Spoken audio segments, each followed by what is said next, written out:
But first, we've seen engineers try to turn fictional Hollywood vehicles like maybe Tron light cycles into real-life objects. But this next story, that's only half of the story. The other half is making a superhero, a living, breathing superhero. So how do you combine those? There could be more to this than meets the eye.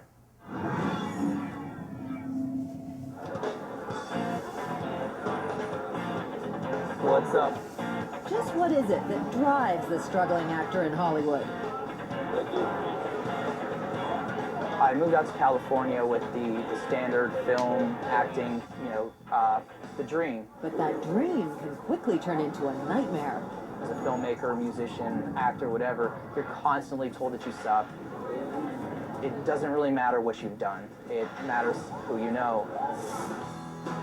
So Drew Beaumier turned to what he knew, one of his favorite childhood pastimes.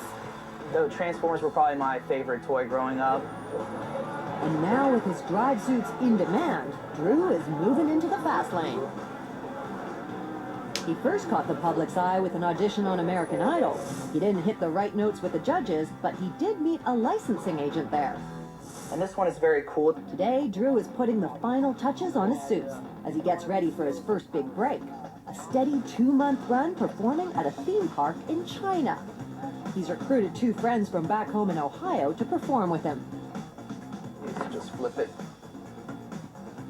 It's just days till their departure for the Far East.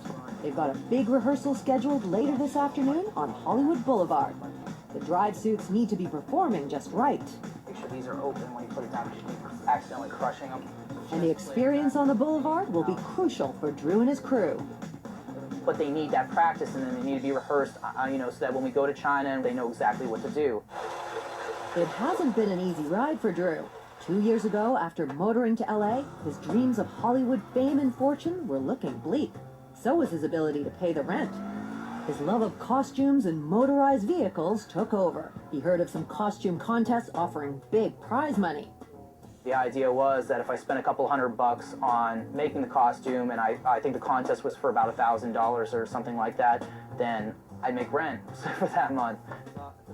I'd been thinking about making like a drivable car costume for a while. I'd seen a bunch of them made on the internet out of like duct tape, but they never moved. And when I push it, the inspiration is that if somebody could make it drive, it would just like blow people's minds.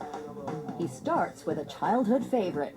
Kids ride on car toys were perfect. I'm able to cut away the plastic and use all of it. I pretty much recycle the entire thing. The key is finding the best way to attach it to the body.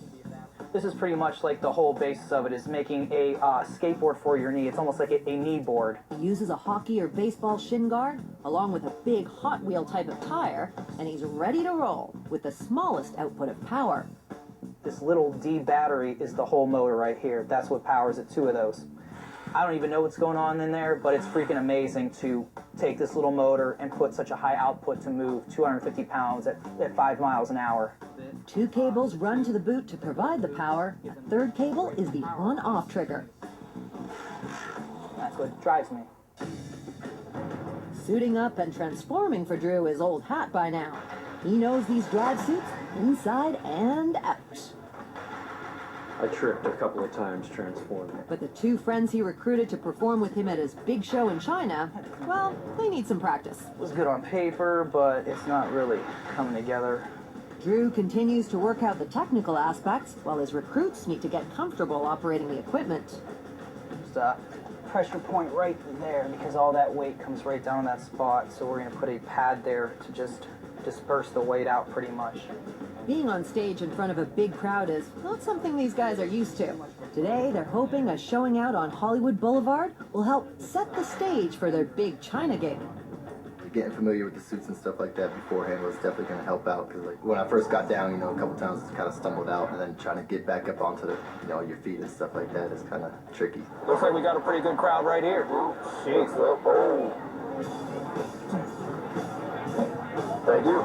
Just seeing them out here and actually getting the transformations down pretty flawlessly and just gives me that much more confidence. When we first told about China, that was like being on stage, anything like that, I was going to be nervous and everything, and then getting out here to do this first, it definitely removes some of that stage fright, and seeing how positive people are going to react.